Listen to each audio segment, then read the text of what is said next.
Conformément à la loi numéro 68-037 du 22 novembre 2001 portant code de l'artisanat au Bénin, l'activité artisanale consiste en l'extraction, la production, la transformation et à la prestation de services. Le nombre d'emplois artisanaux au Bénin est estimé à près de 3000 avec une contribution au produit intérieur brut de l'ordre de 7,5%. 11 branches forment le secteur artisanal dans notre pays. Avec la modernisation et l'évolution de la technologie, les artisans sont appelés à se faire recycler. Sans la formation, on ne peut pas s'adapter à l'évolution de la technologie automobile. Ce que nous avions appris auprès de nos patrons, qu'ils vous souviennent en son temps, ce sont les 504, les Renault 12, les Renault 4, qu'on avait, la réparation de ces véhicules-là qu'on avait appris. Aujourd'hui, quand vous avez des véhicules exactement comme ce que j'ai en face de moi ici, des véhicules typiquement électroniques, des véhicules typiquement common rail ou ingestion électronique, il faut forcément des formations, il faut forcément des équipements adéquats. Et par le passé, pour arracher les rotules, c'est avec des coups de marteau qu'on tape. Aujourd'hui, quand vous tapez des rotules n'importe comment, ça peut créer d'autres pannes sur le moteur. Ça peut faire sauter les capteurs. Ça peut quand même être à l'origine de la déprogrammation même du véhicule. Donc tout ça là, c'est des choses que nous connaissons et nous essayons quand même d'attirer l'attention de nos collègues là-dessus. C'est pareil pour les autres corps de métier. Et quand la technologie évolue au jour le jour, on dit la grenouille s'adapte à son milieu de vie. Nous devons nous adapter à l'évolution de cette technologie-là.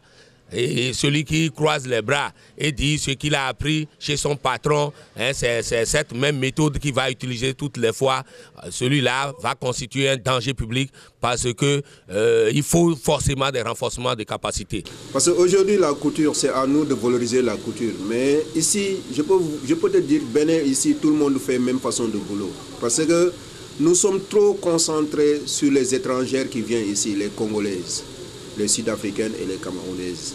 Et pourtant, la couture, c'est pas ça seulement, c'est pas le business seulement. La couture, c'est quelque chose que tu dois aimer d'abord, c'est de l'art.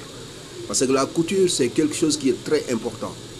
Quand tu as le sang d'un couturier, certaines des choses, tu as toujours l'idée pour améliorer dans ton travail. Et il faudra aussi que nos artisans et artisanes cherchent aussi à évoluer en faisant quoi? Il faut toujours chercher à faire des formations. Il ne faut pas rester seulement sur ce que vous avez appris chez le patron. Parce que quand vous apprenez un travail, quand vous sortez, et tous les jours que Dieu fait, il y a des nouveaux modèles, des nouveaux trucs qui sortent. Il faut, en tant que patron d'un atelier, ou un styliste, ou un mécanicien, ou bien un menuisier, il faut toujours aller à la recherche des nouveaux modèles qui sont sortis maintenant en cherchant toujours la formation. Pour son développement, le secteur artisanal bénéficie du soutien de plusieurs structures mises en place par l'État. Il faut féliciter ce que le gouvernement est en train de faire dans le secteur de l'artisanat. Le régime du nouveau départ a mis en place des réformes salutaires qui donnent de la valeur et plus de la visibilité aux artisans. Les artisans qui veulent quand même quitter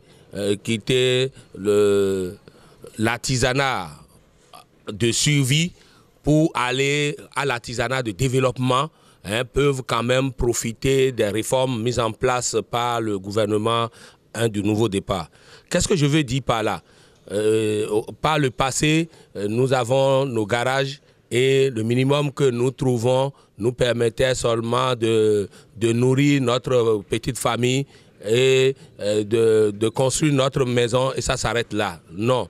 À travers les réformes mises en place aujourd'hui, le gouvernement a décidé quand même de mettre en place la Chambre des métiers de l'artisanat, dont je suis un élu consulaire, et beaucoup de choses se décident à ce niveau pour l'épanouissement des artisans en général.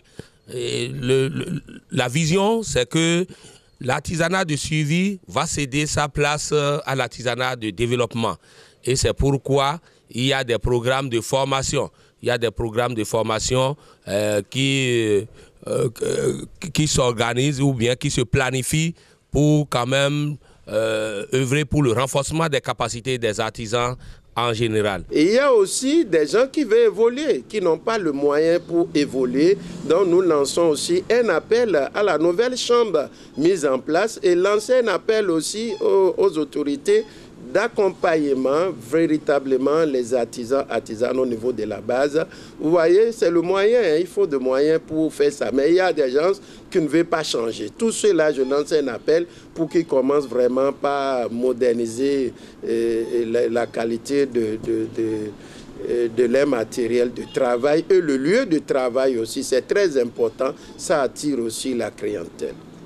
Malgré que je suis couturier, mais aussi je fais appel aussi à nos frères mécaniciens de se développer.